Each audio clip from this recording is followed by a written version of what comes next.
بسم الله الرحمن الرحیم. سلام بر ابراهیم.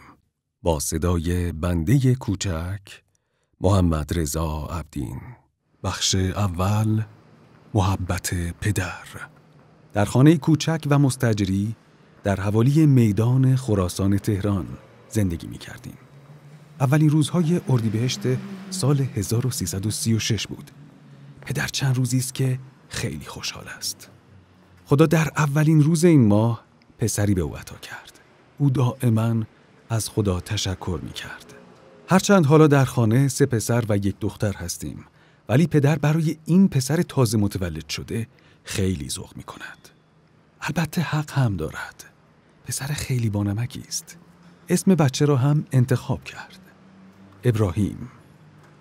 پدرمان نام پیامبری را بر او نهاد که مظهر صبر و قهرمان توکل و توحید بود و این اسم واقعاً برازنده او بود.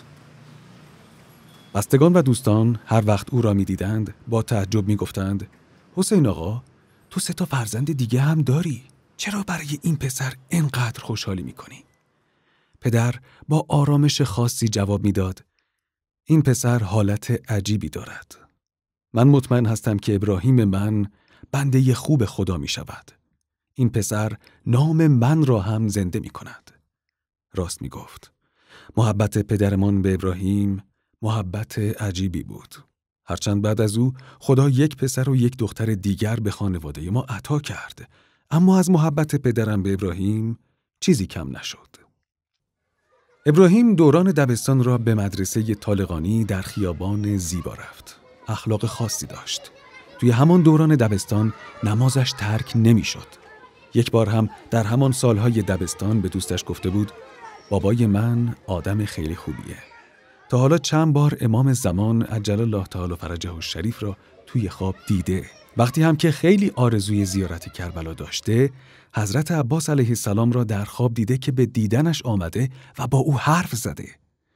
زمانی هم که سال آخر دبستان بود، به دوستانش گفته بود: پدرم میگه آقای خمینی که شاه چند سال تبعیدش کرده آدم خیلی خوبیه.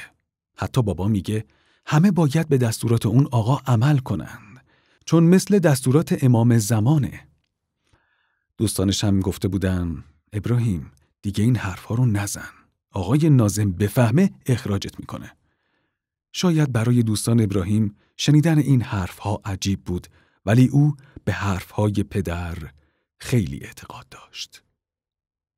داستان دوم، روزی حلال. به روایت خواهر شهید. پیامبر اعظم صلی الله علیه و آله می‌فرماید: فرزندانتان را در خوب شدنشان یاری کنید، زیرا هر که بخواهد می‌تواند نافرمانی را از فرزند خود بیرون کند.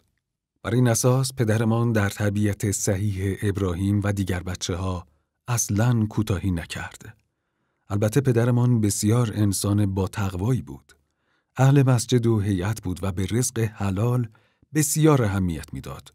او خوب میدانست پیامبر صلی الله علیه و آله می‌فرماید: عبادت 10 جزء دارد که 9 جزء آن به دست آوردن روزی حلال است. برای همین وقتی عده‌ای از اراذل اوباش در محله امیریه شاپور آن زمان اذیتش کردند و نمیگذاشتند کاسبی حلالی داشته باشد، مغازه‌ای که از ارث پدری به دست آورده بود را فروخت و به کارخانه قند رفت. آنجا مشغول کارگری شد. صبح تا شب مقابل کوره می ایستاد. تازه آن موقع توانست خانه‌ای کوچک بخرد.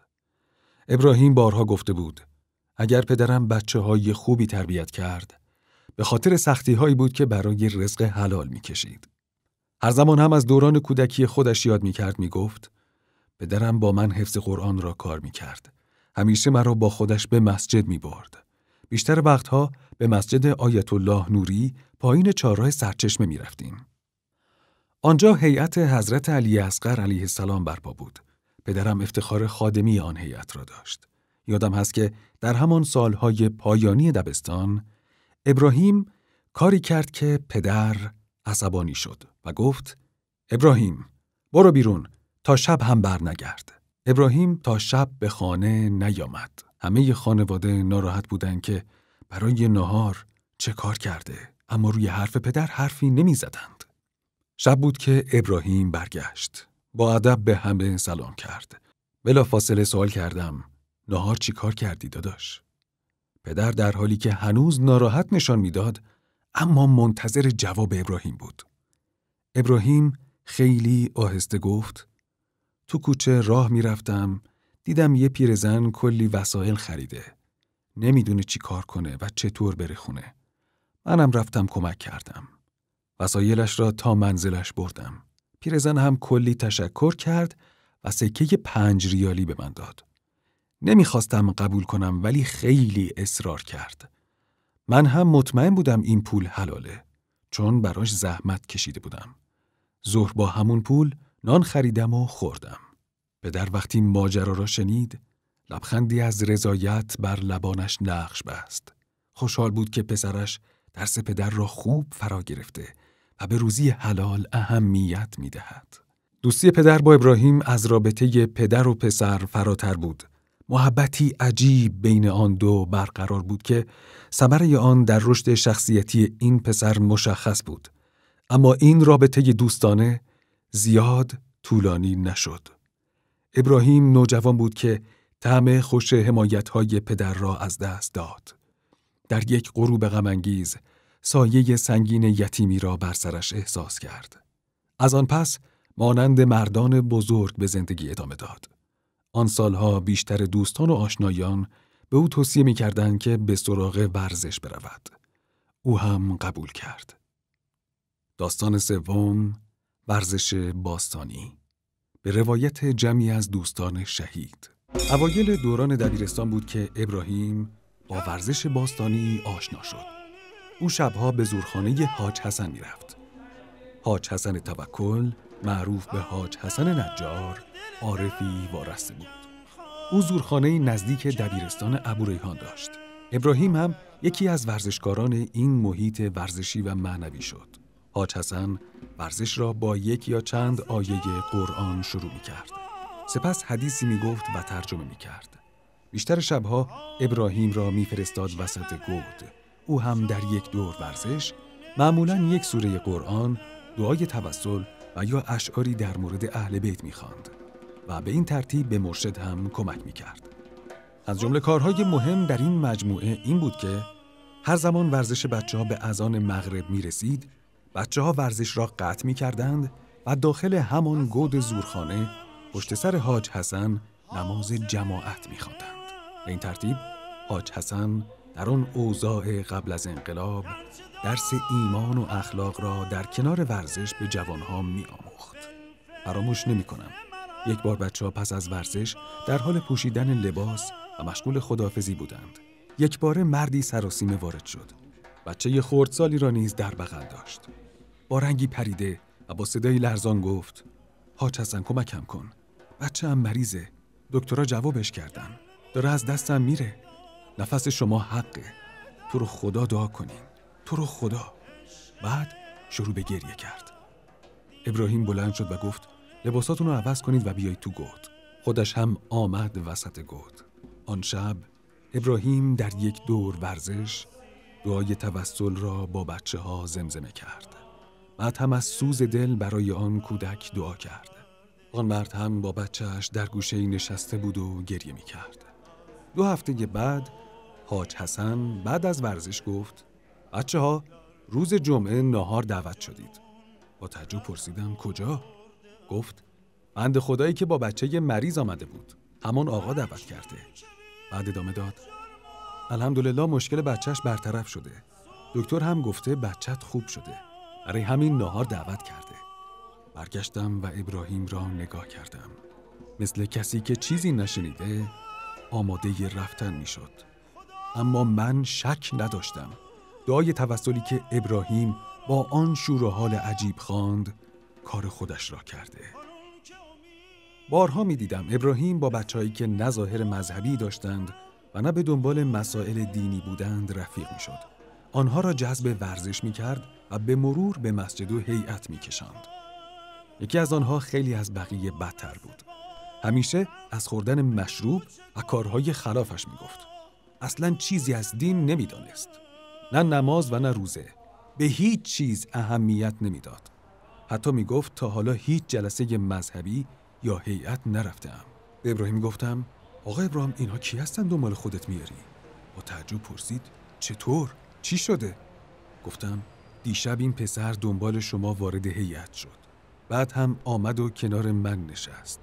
حاج آقا داشت صحبت میکرد از مظلومیت امام حسین علیه السلام و کارهای یزید میگفت. این پسر هم خیره خیره و با عصبانیت گوش میکرد. وقتی چراغ‌ها خاموش شد، به جای اینکه اشک بریزه، مرتب فحش‌های ناجور به یزید میداد. ابراهیم داشت با تعجب گوش میکرد، یک دفعه زد زیر خنده. بعد هم گفت عیبی نداره. این پسر تا حالا هیئت نرفته و گریه نکرده. مطمئن باش با امام حسین علیه السلام که رفیق بشه تغییر میکنه. ما هم اگه این بچه‌ها رو مذهبی کنیم هنر کردیم. دوستی ابراهیم با این پسر به جایی رسید که همه کارهای اشتباهش رو کنار گذاشت. اون یکی از بچه‌های خوب ورزشکار شد. چند ماه بعد و در یکی از روزهای عید همان پسر را دیدم. بعد از ورزش یک جعبه شیرینی خرید و پخش کرد. بعد گفت رفقا من مدیون شما هستم. من مدیون آقا ابراهیم هستم. از خدا خیلی ممنونم. من اگر با شما آشنا نشده بودم معلوم نبود الان کجا بودم. ما هم با تعجب نگاهش می‌کردیم. با بچه‌ها آمدیم بیرون. توی راه به کارهای ابراهیم دقت می‌کردم. چقدر زیبا یکی یکی بچه‌ها را جذب ورزش می‌کرد. بعد هم آنها را به مسجد و هیئت می‌کشاند و به قول خودش می‌انداخت تو دامن امام حسین علیه السلام. یاد حدیث پیامبر به امیرالمومنین علیه السلام افتادم که فرمودند یا علی اگر یک نفر به واسطه تو هدایت شود از آنچه آفتاب بر آن میتابد بالاتر است.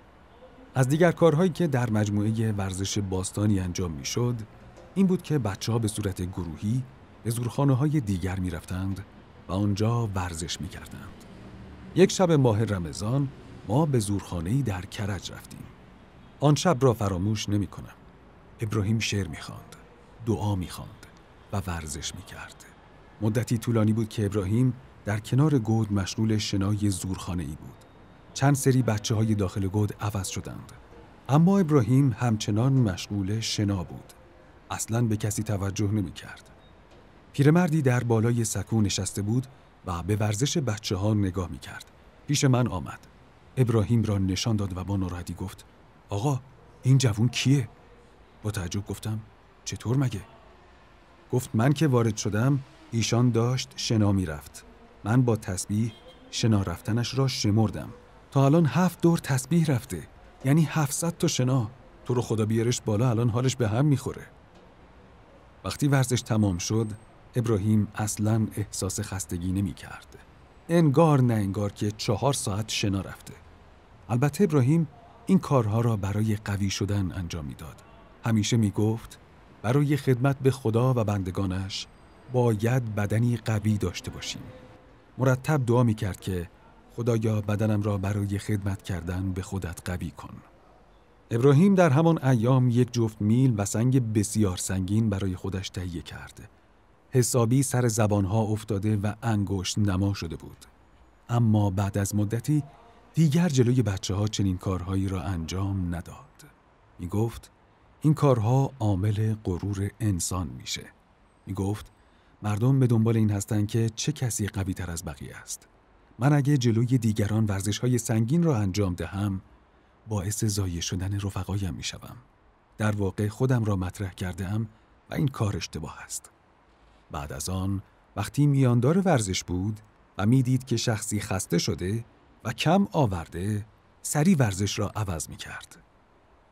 اما بدن قوی ابراهیم یک بار قدرتش را نشان داد و آن زمانی بود که سید حسین تهامی قهرمان کشتی جهان و یکی از ارادتمندان حاج حسن به زورخانه آمده بود و با بچه‌ها ورزش می کرد.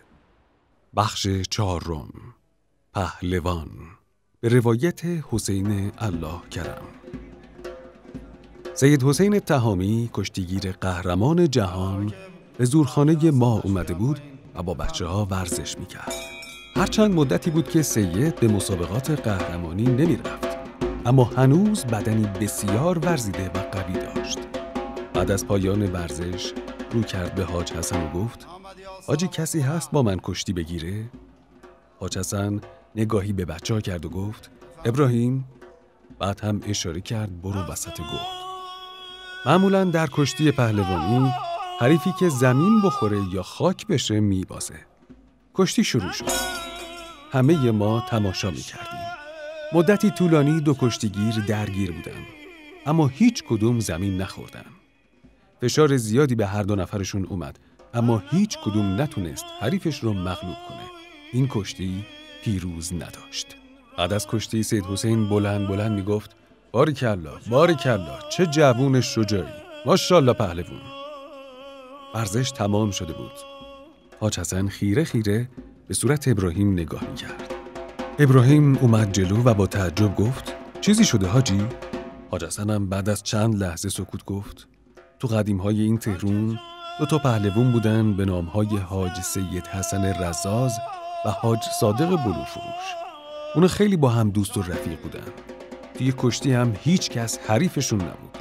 اما مهمتر از همه این بود که بنده‌های خالصی برای خدا بودن. همیشه قبل از شروع ورزش کارشون رو با چند آیه قرآن و یه روزه مختصر و با چشمان اشک‌آلود برای آقا ابا عبدالله علیه السلام شروع می‌کردن.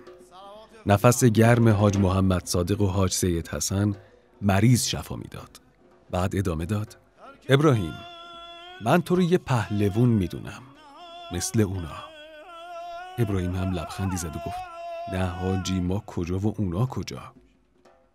بعضی از بچه‌ها از اینکه حاج حسن اینطور از ابراهیم تعریف میکرد ناراحت شدن.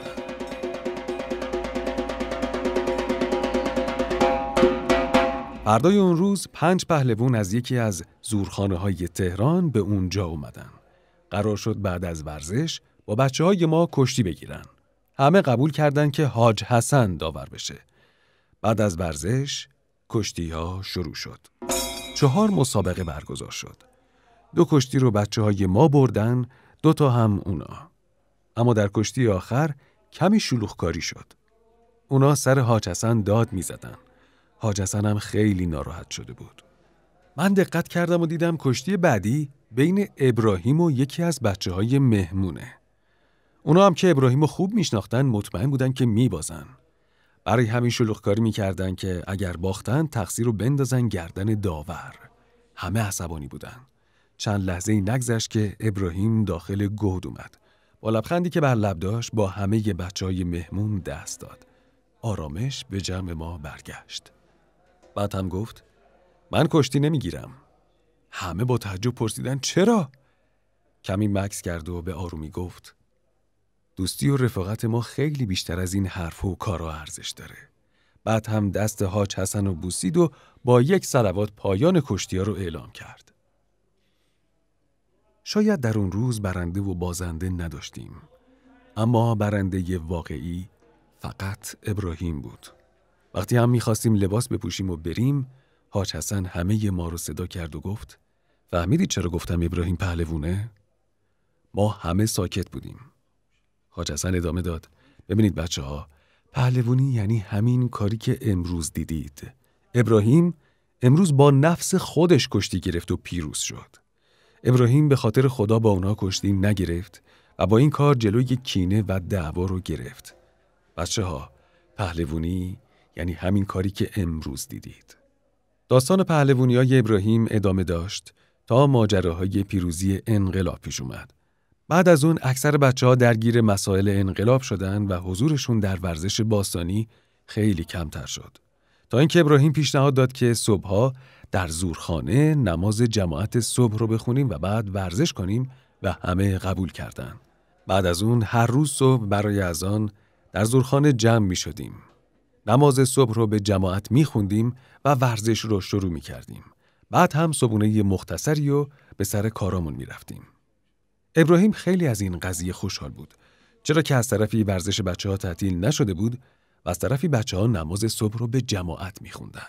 همیشه هم حدیث پیامبر گرامی اسلام رو می‌خوند: اگر نماز صبح را به جماعت بخوانم، در نظرم از عبادت و شب زنده‌داری تا صبح محبوب تر است. با شروع جنگ تحمیلی فعالیت زورخانه بسیار کم شد.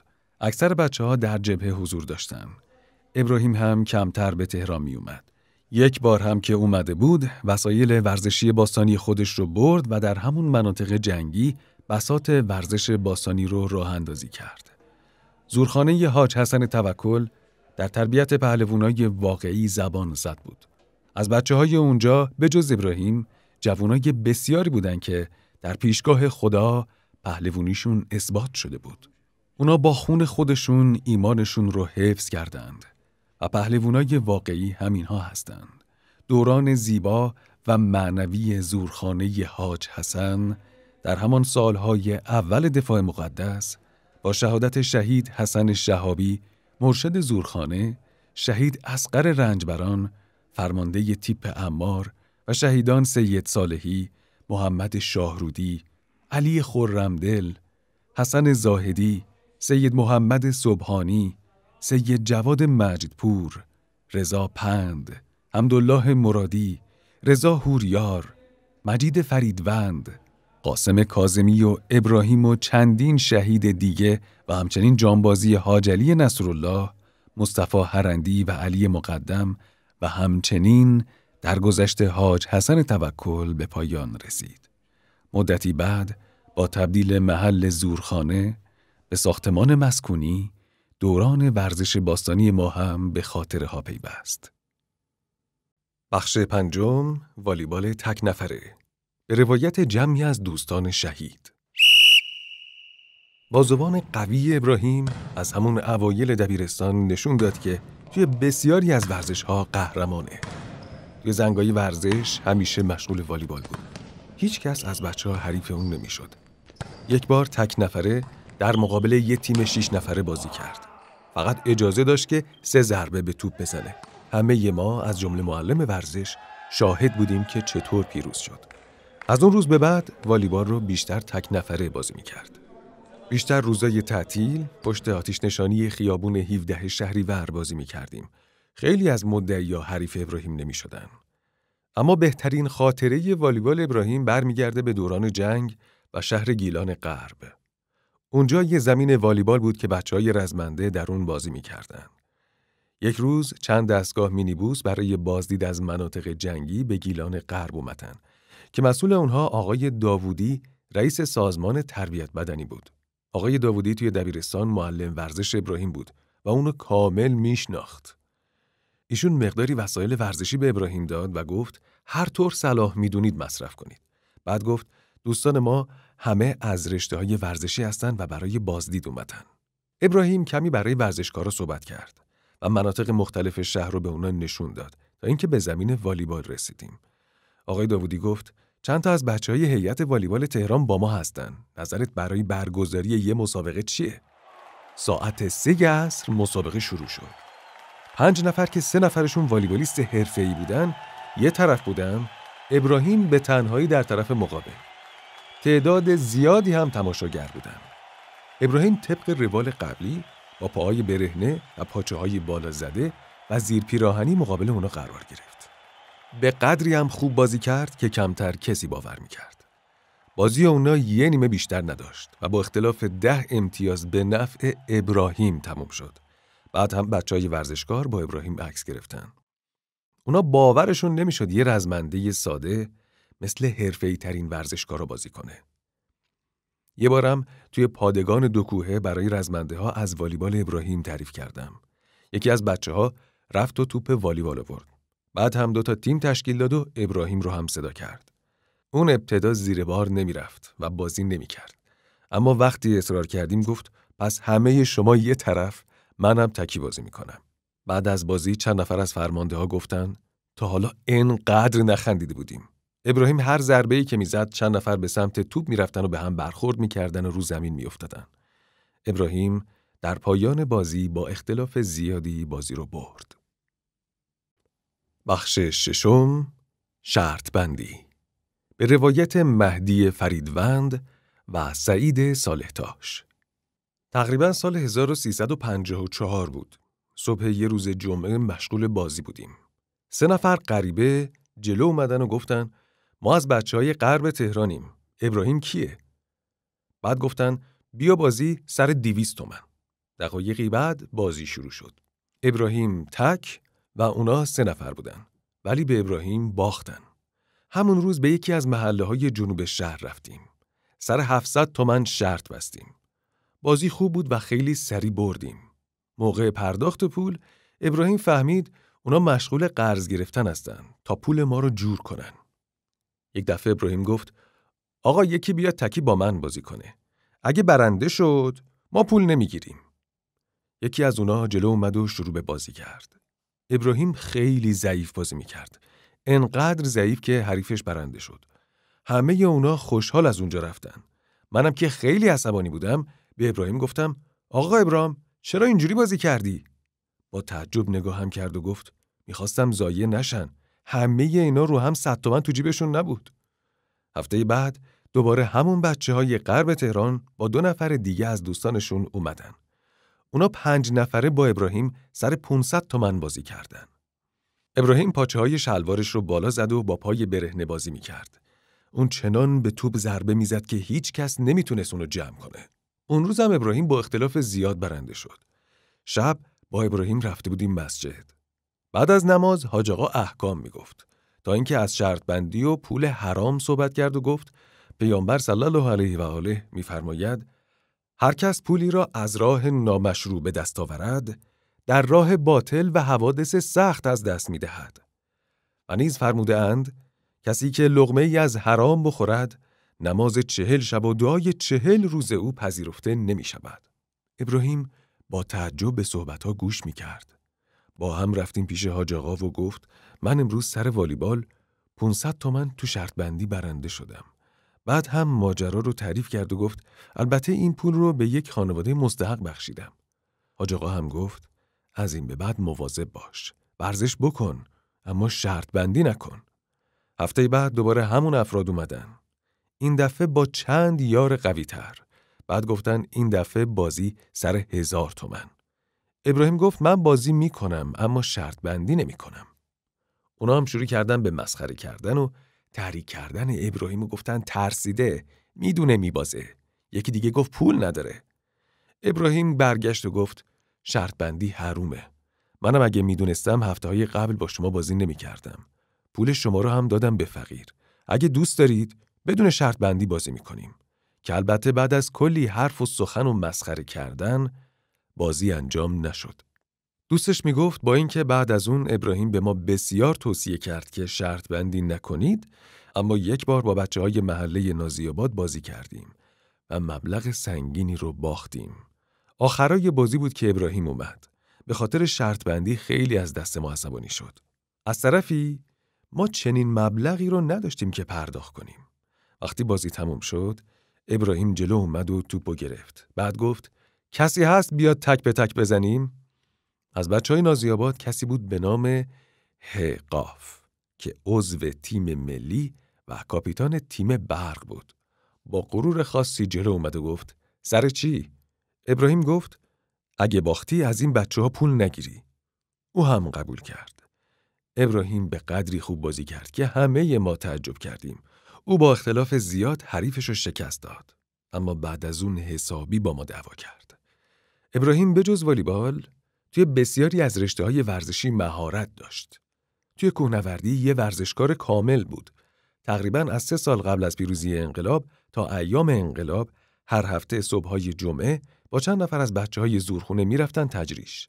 نماز صبح توی امامزاده صالح میخوندن، بعد هم به حالت دویدن از کوه بالا میرفتن. اونجا صبحونه میخوردن و برمیگشتن. فراموش نمی‌کنم. ابراهیم مشغول تمرینات کشتی بود و میخواست پاهاش رو قوی کنه. از میدون دربند یکی از بچه‌ها رو کول کرد و تا نزدیک آبشار دوقلو بالا برد. این کوهنوردی توی منطقه دربند و کلکچال تا ایام پیروزی انقلاب هر هفته ادامه داشت. ابراهیم فوتبال رو هم خیلی خوب بازی می‌کرد. توی پینگ پونگ هم استاد بود و با 2 دست و 2 تا راکت بازی می‌کرد و کسی حریفش نبود. بخش هفتم، به روایت برادران شهید.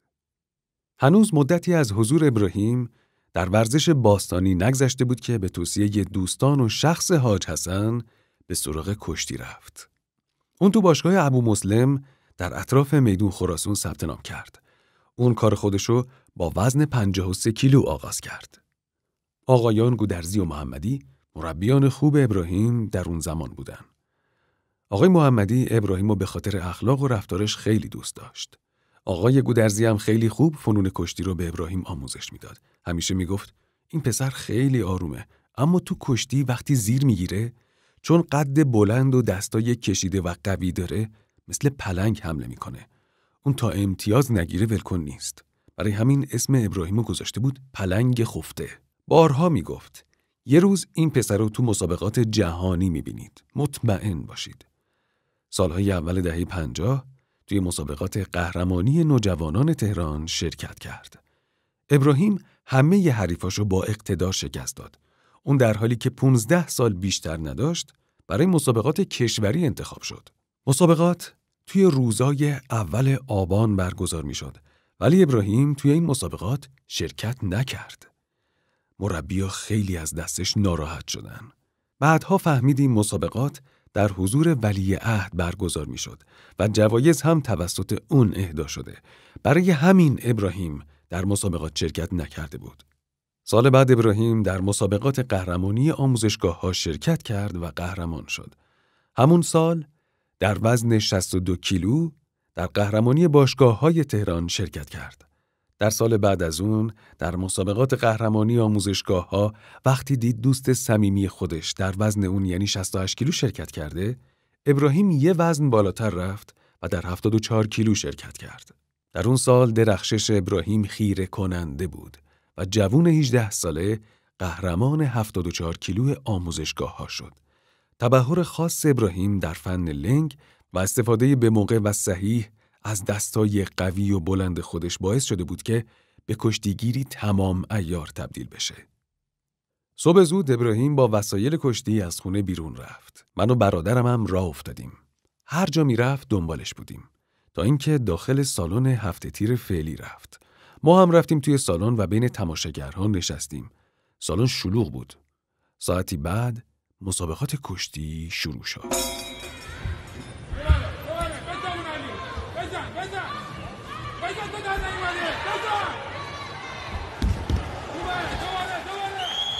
اون روز ابراهیم چند تا کشتی گرفت و همه رو پیروز شد. تا اینکه یه دفعه نگاهش به ما افتاد. ما داخل تماشاگرها تشویقش می‌کردیم. با عصبانیت سمت ما اومد، گفت چرا اومدید اینجا؟ گفتیم هیچی، دنبالت اومدیم ببینیم کجا میری. بعد گفت یعنی چی؟ اینجا جای شما نیست. زود باشین بریم خونه. با تعجب گفتم مگه چی شده؟ جواب داد نباید اینجا بمونیم. پاشین بریم خونه. همینطور که حرف میزد بلندگو اعلام کرد کشتی نیمه نهایی وزن 74 کیلو آقایان هادی و تهرانی. ابراهیم نگاهی به سمت تشک انداخت و نگاهی به سمت ما. چند لحظه سکوت کرد و رفت سمت تشک. ما هم حسابی داد میزدیم و تشویقش میکردیم. مربی ابراهیم مرتب داد میزد و میگفت که چه کاری بکن. ولی ابراهیم فقط دفاع میکرد. نیم نگاهی هم به ما میانداخت. مربی که خیلی عصبانی شده بود داد زد ابراهیم چرا کشتی نمیگیری؟ بزن دیگه. ابراهیم هم با یک فن زیبا حریف رو از روی زمین بلند کرد. بعد هم یک دور چرخید و اونو محکم به تشک کوبید. هنوز کشتی تموم نشده بود که از جا بلند شد و از تشک خارج شد. اون روز از دست ما خیلی عصبانی بود. فکر کردم از اینکه تعقیبش کردیم ناراحت شده. وقتی توی راه برگشت صحبت می‌کردیم گفت آدم باید ورزش رو برای قوی شدن انجام بده، نه قهرمان شدن. منم اگه توی مسابقات شرکت می‌کنم، می‌خوام فنون مختلف رو یاد بگیرم. هدف دیگه‌ای هم ندارم.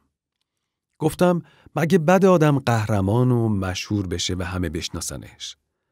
بعد از چند لحظه سکوت گفت هر کسی ظرفیت مشهور شدن رو نداره. از مشهور شدن مهمتر اینه که آدم بشیم. اون روز ابراهیم به فینال رسید، اما قبل از مسابقه نهایی همراه ما به خونه برگشت. او عملاً ثابت کرد که رتبه و مقام براش اهمیت نداره. ابراهیم همیشه جمله معروف امام راحل رو میگفت. ورزش نباید هدف زندگی شود. بخش 8. قهرمان به روایت حسین الله کرم. مسابقات قهرمانی 74 کیلویی باشگاه ها بود. ابراهیم همه حریفا رو یکی پس از دیگری شکست داد و به نیمه نهایی رسید. اون سال ابراهیم خیلی خوب تمرین کرده بود. اکثر حریفا رو با اقتدار شکست داد. اگر این مسابقه رو میزد، حتما توی فینال قهرمان میشد. اما توی نیمه نهایی خیلی بد کشتی گرفت. بالاخره با یه امتیاز بازی رو واگذار کرد. اون سال ابراهیم مقام سوم رو کسب کرد. اما سالها بعد همون پسری که حریف نیمه نهایی ابراهیم بود و دیدم. اومده بود به ابراهیم سر بزنه. اون آقا از خاطرات خودش با ابراهیم تعریف میکرد. همه ما هم گوش میکردیم. تا اینکه رسید به ماجرای آشنایی خودش با ابراهیم و گفت آشنایی ما برمیگرده به نیمه نهایی کشتی باشگاه‌ها در وزن 74 کیلو. قرار بود من با ابراهیم کشتی بگیرم. اما هر چی خواست اون ماجرا رو تعریف کنه، ابراهیم بحثو عوض میکرد. آخر هم نذاش ماجرا رو تعریف کنه. روز بعد همون آقا رو دیدم و گفتم اگه میشه قضیه کشتی خودتون رو تعریف کنید. اون هم نگاهی به من کرد. نفس عمیقی کشید و گفت اون سال من توی نیمه نهایی حریف ابراهیم شدم. اما یکی از پاهام شدیداً آسیب دید. به ابراهیم که تا اون موقع نمیشناختمش گفتم رفیق این پای من آسیب دیده. هوای ما رو داشته باش. ابراهیمم گفت باشه داداش چشم. بازی‌های اونو دیده بودم. توی کشتی استاد بود. با اینکه شگرد ابراهیم فنهایی بود که روی پا میزد اما اصلاً به پای من نزدیک نشد. ولی من در کمال نامردی یه خاک ازش گرفتم و خوشحال از این پیروزی به فینال رفتم. ابراهیم با اینکه راحت میتونست منو شکست بده و قهرمان بشه ولی این کارو نکرد. بعد ادامه داد البته فکر میکنم اون از قصد کاری کرد که من برنده بشم. از شکست خودشم ناراحت نبود چون قهرمانی برای اون تعریف دیگه‌ای داشت. ولی من خوشحال بودم. خوشحالی من بیشتر از این بود که حریف فینال بچه محل خودمون بود. فکر میکردم همه مرام و معرفت داش ابرامو دارن. اما توی فینال با اینکه قبل از مسابقه به دوستم گفته بودم که پام آسیب دیده اما دقیقاً با اولین حرکت همون پای آسیب دیده منو گرفت. آه از نهاد من بلند شد. بعد هم منو انداخت رو زمین و بالاخره من ضربه شدم. اون سال من دوم شدم و ابراهیم سوم. اما شک نداشتم حق ابراهیم قهرمانی بود. از اون روز تا حالا با اون رفیقم چیزای عجیبی هم از اون دیدم. خدا رو هم شکر میکنم که چنین رفیقی نصیبم کرده. صحبتاش که تموم شد خداحافظی کرد و رفت. منم برگشتم. توی راه فقط به صحبتاش فکر میکردم. یادم افتاد در مقر سپاه گیلان غرب روی یکی از دیوارها برای هر کدوم از رزمنده ها جمله‌ای نوشته شده بود. در مورد ابراهیم نوشته بودن ابراهیم هادی رزمنده‌ای با خصائص پوریای ولی. بخش نهم پوریای ولی به روایت ایرج گرایی. مسابقات قهرمانی باشگاه‌ها در سال 1355 بود. مقام اول مسابقات هم جایزه نقدی می گرفت هم به انتخابی کشور می رفت. ابراهیم در اوج آمادگی بود. هر کس یه مسابقه از اون می دید این مطلب رو تایید می کرد. مربی‌ها می گفتن امسال توی 74 کیلو کسی حریف ابراهیم نیست. مسابقات شروع شد. ابراهیم همه رو یکی یکی از پیش رو بر می داشت. با 4 کشتی که برگزار کرد به نیمه نهایی رسید. کشتی‌ها رو یا ضربه می کرد یا با امتیاز بالا می برد. به رفقام گفتم مطمئن باشید امسال یک کشتیگیر از باشگاه ما میره تیم ملی. در دیدار نیمه نهایی با اینکه حریفش خیلی مطرح بود ولی ابراهیم برنده شد. او با اقتدار به فینال رفت. حریف پایانی اون آقای محمود کاف بود. ایشون همون سال قهرمان مسابقات ارتش‌های جهان شده بود. قبل از شروع فینال رفتم پیش ابراهیم توی رختکن و گفتم من مسابقه های حریفت رو دیدم. خیلی ضعیفه. فقط ابراهیم جون تو رو خدا دقت کن. خوب کشتی بگیر. من مطمئنم امسال برای تیم ملی انتخاب میشی. مربی آخرین توصیه ها رو به ابراهیم گوش زد میکرد. در حالی که ابراهیم بندهای کفشش رو میبست. بعد با هم به سمت تشک رفتن. من سری رفتم و بین تماشاگرها نشستم. ابراهیم روی تشک رفت. حریف ابراهیم هم وارد شد. هنوز داور نیومده بود. ابراهیم جلو رفت و با لبخند به حریفش سلام کرد و دست داد. حریف اون چیزی گفت که متوجه نشدم. اما ابراهیم سرش رو به علامت تایید تکون داد. بعد هم حریف اون جایی رو در بالای سالن بین تماشاگران به اون نشون داد. منم برگشتم و نگاه کردم. دیدم پیرزنی تنها، تسبیح به دست، بالای سکوها نشسته. نفهمیدم چی گفتن و چی شد. اما ابراهیم خیلی بد کشتی رو شروع کرد. همش دفاع می‌کرد. بیچاره مربی ابراهیم انقدر داد زد و راهنمایی کرد که صداش گرفت. ابراهیم انگار چیزی از فریادهای مربی و حتی داد زدنهای منو نمیشنید. فقط وقت تلف می‌کرد. حریف ابراهیم با اینکه در ابتدا خیلی ترسیده بود، اما جرأت پیدا کرد. مرتب حمله می‌کرد. ابراهیم هم با خونسردی مشغول دفاع بود. داور اولین اخطار و بعد هم دومین اخطار رو به ابراهیم داد. در پایان هم ابراهیم 3 اخطاری شد و باخت. و حریف ابراهیم قهرمان 74 کیلو شد. وقتی داور دست حریف رو بالا می برد، ابراهیم خوشحال بود. انگار خودش قهرمان شده. بعد هر دو کشتیگیر یکدیگر رو بغل کردن. حریف ابراهیم در حالی که از خوشحالی گریه می کرد، خم شد و دستای ابراهیم رو بوسید. 2 کشتیگیر در حال خروج از سالن بودن. من از بالای سکوها پریدم پایین. با عصبانیت سمت ابراهیم اومدم. داد زدم و گفتم: آدم عاقل، این چه وضع کشتی بود؟ بعد هم از زور عصبانیت با مشت زدم به بازوی ابراهیم و گفتم: آخه اگه نمیخوای کشتی بگیری بگو، ما رو هم معطل نکن. ابراهیم خیلی آروم و با لبخند همیشگی گفت: اینقدر هرس نخور. نیم ساعتی گذشت. کمی آروم شدم. راه افتادم که برم. جلوی در ورزشگاه هنوز شلوغ بود. همون حریف فینال ابراهیم با مادر و کلی از فامیلا و رفقا دور هم ایستاده بودن. خیلی خوشحال بودن. یک دفعه همون آقا منو صدا کرد. برگشتم و با اخم گفتم: بله. اومد به سمت من و گفت: شما رفیق آقا ابراهیم هستی، درسته؟ با عصبانیت گفتم: فرمایش. بی مقدمه گفت: آقا عجب رفیق با مرامی دارید. من قبل مسابقه به آقا ابراهیم گفتم شک ندارم که از شما میخورم، اما هوای ما رو داشته باش. مادر من و برادرام بالای سالن نشستن. کاری کن ما خیلی ضایع نشیم. بعد ادامه داد: رفیقتون سنگ تموم گذاشت. نمیدونی مادرم چقدر خوشحاله. بعدم گریهش گرفت و گفت: من تازه ازدواج کردم. به جایزه نقدی مسابقه هم خیلی احتیاج داشتم. نمیدونی چقدر خوشحالم. مونده بودم که چی بگم. کمی سکوت کردم و به چهرش نگاه کردم. تازه فهمیدم ماجرا از چه قرار بود. بعد گفتم: رفیق جون، اگه من جای داش ابراهیم بودم، با این همه تمرین و سختی کشیدن، این کارو نمی کردم. این کارا مخصوص آدمای بزرگی مثل آقا ابراهیمه. از اون پسر خداحافظی کردم. نیم نگاهی به اون پیرزن خوشحال و خندون انداختم و حرکت کردم. توی راه به کار ابراهیم فکر می کردم. اینطور گذشت کردن اصلاً با عقل جور در نمیاد. با خودم فکر می کردم.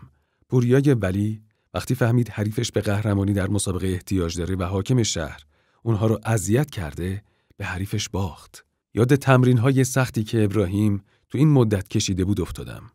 یاد لبخندهای اون پیرزن و خوشحالی اون جوان. یک دفعه گریم گرفت. عجب آدمیه این ابراهیم. بخش 10. شکستن نفس. به روایت جمعی از دوستان شهید. بارون شدیدی تو تهران باریده بود. خیابون 17 شهریور رو آب گرفته بود. چند تا پیرمرد می‌خواستن برن اون سمت خیابون، ولی مونده بودن چی کار کنن. همون موقع ابراهیم از راه رسید. پاچه شلوار رو بالا زد. با کول کردن پیرمردا اونا رو برد اون طرف خیابون. ابراهیم از این کارا زیاد انجام میداد. هدفی هم جز شکستن نفس خودش نداشت، مخصوصا زمانی که خیلی بین بچه‌ها مطرح بود. همراه ابراهیم راه می‌رفتیم. عصر یه روز تابستونی بود. رسیدیم جلوی یک کوچه. بچه‌ها مشغول فوتبال بودن.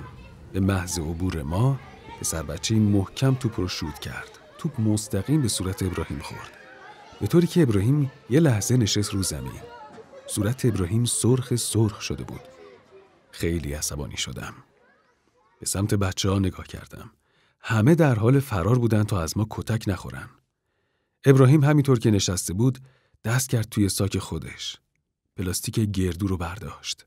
داد زد: بچه‌ها کجا رفتید؟ بیاید گردوها رو بردارید. بعد هم پلاستیک رو گذاشت کنار دروازه فوتبال و حرکت کردیم. توی راه با تعجب گفتم: داش ابراهیم این چه کاری بود؟ گفت بنده های خدا ترسیده بودن. از قصد که نزدن. بعد هم به بحث قبلی برگشت و موضوع عوض کرد. اما من میدونستم انسانهای بزرگ در زندگیشون اینجوری عمل میکنن. در باشگاه کشتی بودیم. آماده میشدیم برای تمرین. ابراهیم هم وارد شد. چند دقیقه بعد یکی دیگه از دوستان هم اومد. تا وارد شد بی مقدمه گفت ابرام جون، تیپ و هیکلت خیلی جالب شده. تو را که می اومدی 2 دختر پشت سرت بودن. مرتب داشتن از تو حرف می زدن. بعد ادامه داد شلوار و پیراهن شیک که پوشیدی. ساک ورزشی هم که دست گرفتی. کاملا مشخص ورزشکاری. به ابراهیم نگاه کردم. رفته بود تو فکر. ناراحت شد. انگار توقع چنین حرفی رو نداشت. جلسه بعد رفتم برای ورزش. تا ابراهیمو دیدم خندم گرفت. پیراهن بلند پوشیده بود و شلوار گشاد. به جای ساک ورزشی لباسا رو ریخته بود داخل کیسه پلاستیکی. از اون روز به بعد اینجوری می اومد باشگاه. بچه‌ها میگفتن بابا تو دیگه چه جور آدمی هستی؟ ما باشگاه میایم تا هیکل ورزشکاری پیدا کنیم، بعدم لباس تنگ بپوشیم. اما تو با این هیکل قشنگ و رو فرم، آخه این چه لباساییه که میپوشی؟ ابراهیم به حرفای اونا اهمیت نمیداد. به دوستانش هم توصیه میکرد که اگه ورزش برای خدا باشه میشه عبادت. اما اگه به هر نیت دیگه ای باشه ضرر میکنین. توی زمین چمن بودم، مشغول فوتبال. یه دفعه دیدم ابراهیم در کنار سکوی ایستاده. سری رفتم به سراغش. سلام کردم و با خوشحالی گفتم چه عجب، این طرفا اومدی؟ مجله دستش بود. آورد بالا و گفت عکستو چاپ کردن. از خوشحالی داشتم بال در می آوردم. جلوتر رفتم و خواستم مجله رو از دستش بگیرم. دستشو کشید عقب و گفت یه شرط داره. گفتم هر چی باشه قبول. دوباره گفت هر چی بگم قبول میکنی؟ گفتم آره بابا قبول. مجله رو داد به من. داخل صفحه وسط عکس قدی و بزرگی از من چاپ شده بود. در کنار اون نوشته بود پدیده جدید فوتبال جوانان و کلی از من تعریف کرده بود. کنار سکو نشستم. دوباره متن صفحه رو خوندم. حسابی مجله رو ورق زدم. بعد سرمو بلند کردم و گفتم دمت گرم ابرام جون، خیلی خوشحالم کردی. راستی شرطت چی بود؟ آهسته گفت هر چی باشه قبول دیگه. گفتم آره بابا بگو. کمی مکث کرد و گفت دیگه دنبال فوتبال نرو. خوشگم زد. با چشمانی گرد شده و با تعجب گفتم دیگه فوتبال بازی نکنم؟ یعنی چی؟ من تازه دارم مطرح میشم. گفت نه اینکه بازی نکنی، اما اینطور دنبال فوتبال حرفه‌ای نرو. گفتم چرا؟ جلو اومد و مجله رو از دستم گرفت. عکسمو به خودم نشون داد و گفت این عکس رنگی رو ببین. اینجا عکس تو با لباس و شورت ورزشیه. این مجله فقط دست من و تو نیست. دست همه مردم هست. خیلی از دخترها ممکنه این رو دیده باشن یا ببینن. بعد ادامه داد چون بچه این مسجدی هستی دارم این حرفا رو بهت میزنم. وگرنه کاری باهات نداشتم. تو برو اعتقاداتتو قوی کن. بعد دنبال ورزش حرفه‌ای برو تا برات مشکلی پیش نیاد. بعد گفت کار دارم و خداحافظی کرد و رفت. من خیلی جا خوردم. نشستم و کلی به حرفای ابراهیم فکر کردم. از آدمی که همیشه شوخی میکرد و حرفای عوامانه میزد، این حرفا بعید بود. هرچند بعدها به حرف اون رسیدم. زمانی که میدیدم بعضی از بچهای مسجدی و نمازخون که اعتقادات محکمی نداشتن، به دنبال ورزش حرفه‌ای رفتن و به مرور به خاطر جو زدگی و بعضی چیزای دیگه حتی نمازشون رو هم ترک کردن.